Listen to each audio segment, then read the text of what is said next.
In this video, we're going to discuss dashboard management.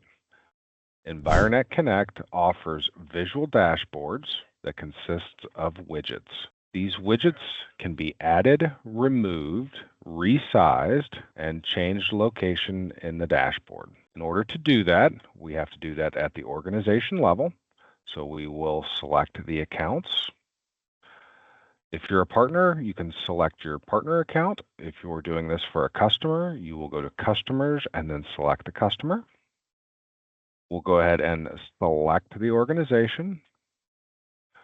We will select visual view, and we should see our current dashboard. From here, by hitting the plus add widget icon, we can add notes widget, maps widget, an alarm summary widget, or an active alarms widget. Using the settings on the maps widget, we can change the name. If your customers have a location and address already in the system, you should see a pin location on your map. These pins can be added and removed.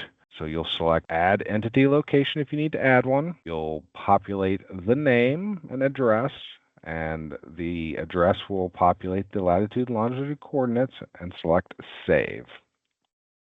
Once you have completed adjusting your widgets, go ahead and select Save Dashboard Layout, and this will save this for you the next time you access that dashboard. We can also edit dashboards at the site level, so we'll select Sites.